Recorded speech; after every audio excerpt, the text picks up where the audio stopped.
The world has become 1 second closer to nuclear war. Bloomberg predicts a repetition of the Yalta scenario, although Putin may be deceived there again. Hello, my name is Katerina Soler, and there will be no usual countdown of hours and minutes, because here, as in a vacuum, only one time is frozen: 24 hours left. Although, do we have 24 hours?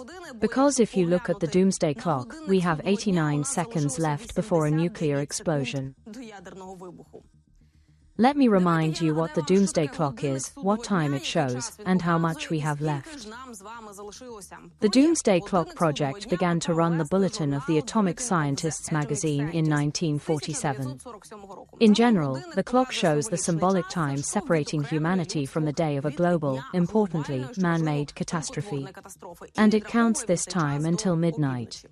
The decisions to move the hands are made by the board of directors of the journal and the involved experts, including 18 Nobel Prize winners. And, by the way, maybe soon among this cohort we will see Elon Musk as the Nobel Peace Prize laureate for protecting freedom of speech. By the way, he was nominated by Slovenian MEP Branko Grims for his consistent commitment to the fundamental human right to freedom of public expression and, therefore, to peace.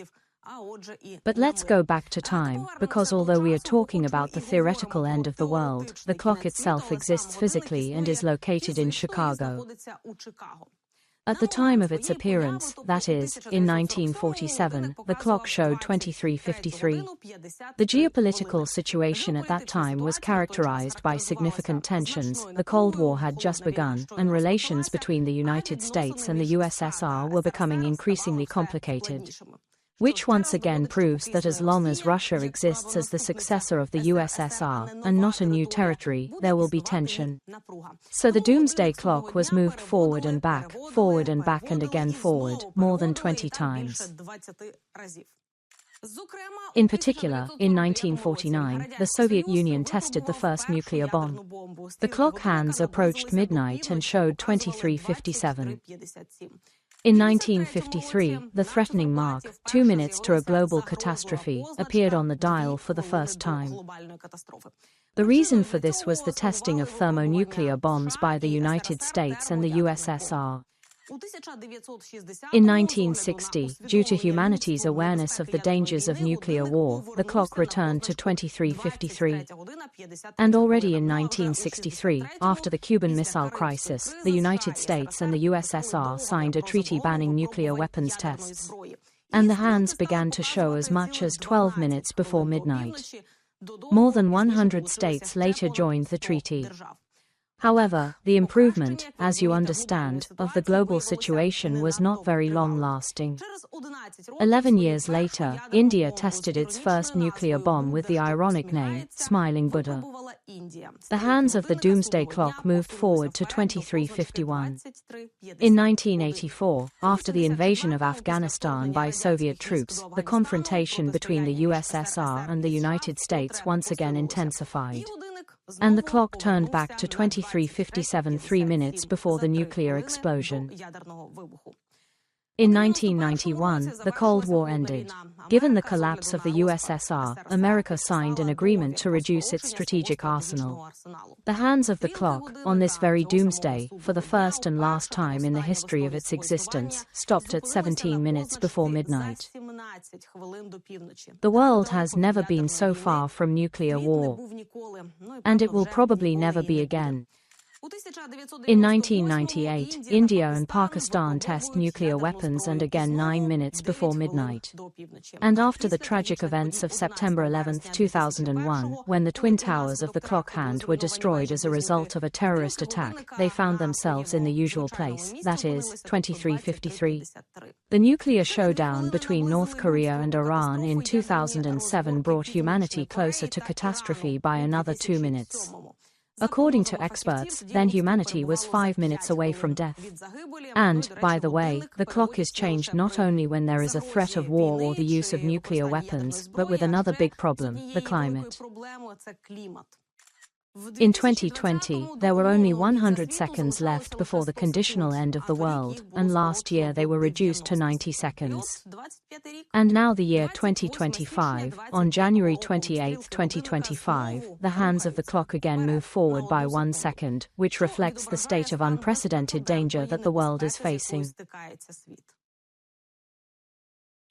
Since the world is already dangerously close to the abyss, any movement even for a second should be taken as a sign of extreme danger and an unequivocal warning.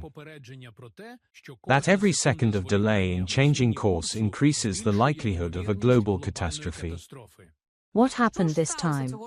Scientists consider the wars in Ukraine and the Middle East to be the main threats to humanity, which lead to an increase in weapons production around the world and a return, again, to the times of the Cold War.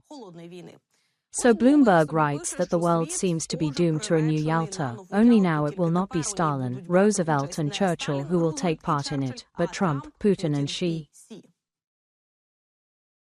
War and peace in our time will depend on the decisions of various world leaders, but primarily on these three: Donald Trump in the United States, Xi Jinping in China and Vladimir Putin in Russia. So look into their heads and analyze the ideas that are floating there. You will see not so much a clash of ideologies as a common way of thinking. And this is fraught with trouble. What are the similarities? According to Bloomberg, US President Donald Trump has imperialist ambitions, similar to Russian dictator Vladimir Putin and Chinese leader Xi Jinping. Although their methods are different. But all three are definitely united by the desire to expand the global influence of their countries. Therefore, as noted, Putin and the Seven can hope that they will be able to conclude an agreement with Trump on dividing the world into spheres of influence, similar to the Yalta Conference of 1945. Roosevelt then hoped to reach agreement on a new order that would prevent imperialist aggression and the creation of a United Nations. However, in reality, this was only a formalization of real political agreements that allowed Stalin to consolidate his influence in Central and Eastern Europe. Therefore, if something like this takes place, it will be a pact between the imperialists that is not based on any higher ideological views, other than the idea that force is a right and coercion is fair game.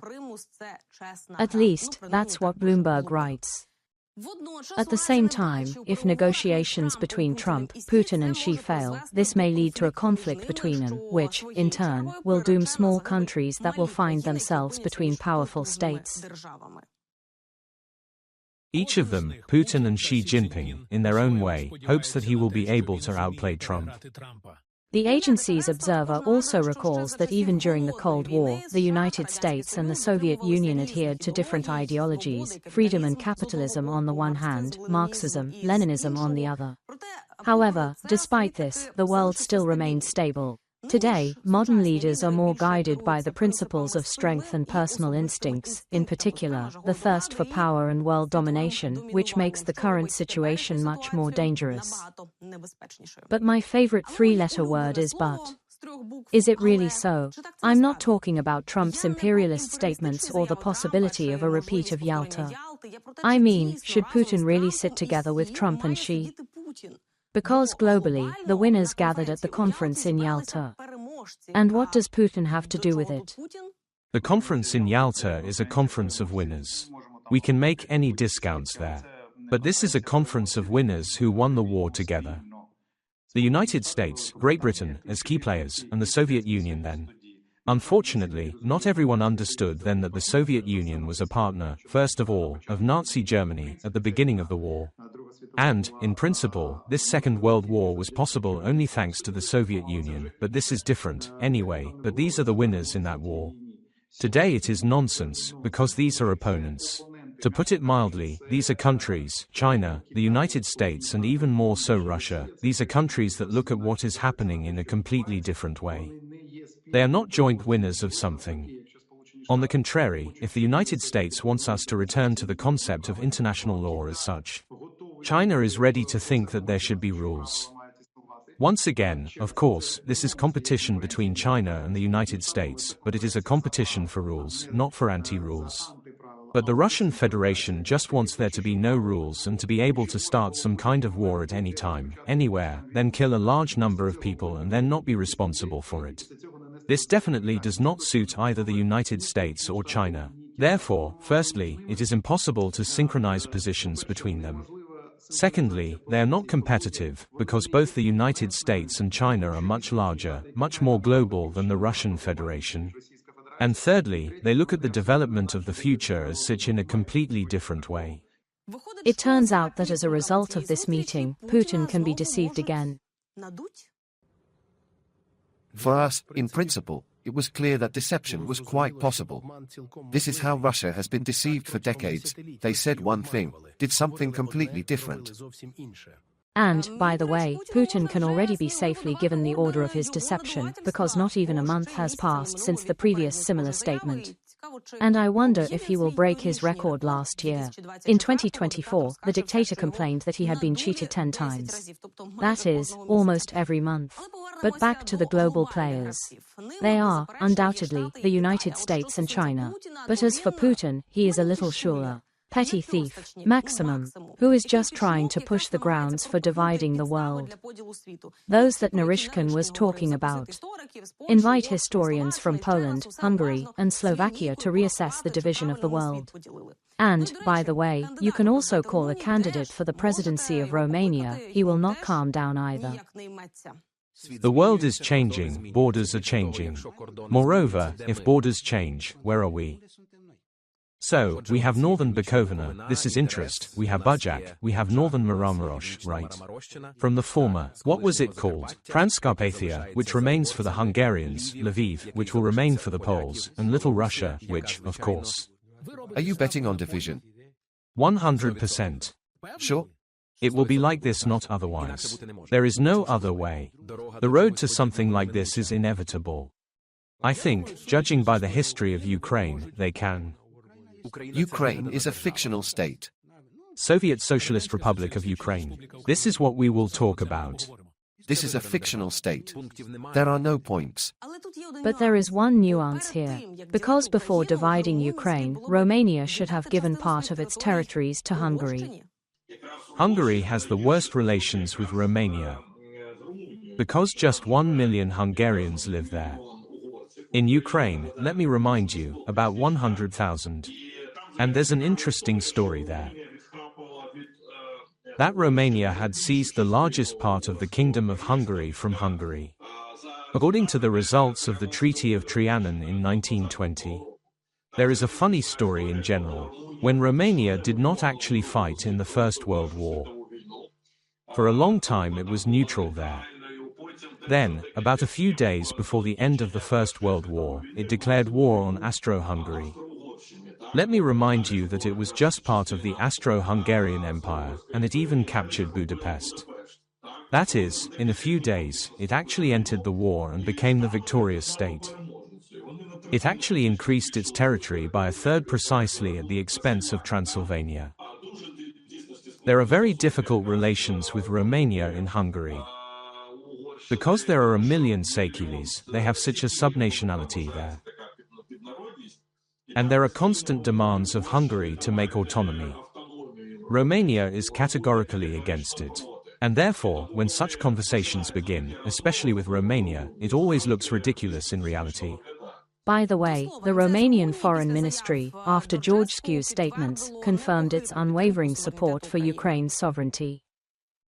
The Ministry of Foreign Affairs of Romania strongly reaffirms its unwavering position in support of Ukraine's sovereignty, territorial integrity and independence within its internationally recognized borders. This position is clear and based on international law, national interests and long-term foreign policy based on values. That's why it's important to know history, right, Putin? And it is also important to understand that this is what the European Union was created for. And the slogan "Never again" is carved into the granite. Never again, not we can do it again. Before dividing what is not yours, remember Ukraine has reclaimed 50% of territories captured by Russia since 2022. And they have not been able to say anything about the Kursk region for 6 months. But instead, they talk about legitimacy. I want to remind you that I remain not only the only legitimate president of Ukraine, but also the supreme commander-in-chief. By the way, where is he? Maybe you can find Assad next to him. There he is asked to return in Syria. By the way, as for the fact that Ahmed Ashara has become the new leader of Syria, it seems that Russia has no questions, and even more so doubts about his legitimacy. And he demanded that Russia pay compensation and admit the mistakes of the past if it wants to restore trust. To extradite fugitive Bashar al-Assad. Peskov, however, for some reason refused to comment on this. Probably, such conditions were set for Russia by the new Syrian authorities, that is, if it, Russia, wants to keep its military contingent, its bases in Latakia and Tartus, give away what does not belong to you. But the Kremlin would rather suffocate than admit the mistake of the past and agree to compensation. After all, then all the greatness will fall apart. And for them, this is worse than the loss of a strategic port and air base. And so much the better for us. Because for them it is still the loss of a strategic port and air base. Russia questions the Ukrainian government's legitimacy to justify violating future agreements by declaring it illegitimate. At least, that's what the Institute for the Study of War writes. Even if Zelensky or another representative of the Ukrainian government agrees to cancel the decree banning negotiations with Putin, he is likely to violate any peace or other agreement reached with Ukraine, under the false pretext that such agreements are not valid. As long as he believes he can achieve his maximalist military goals through military operations.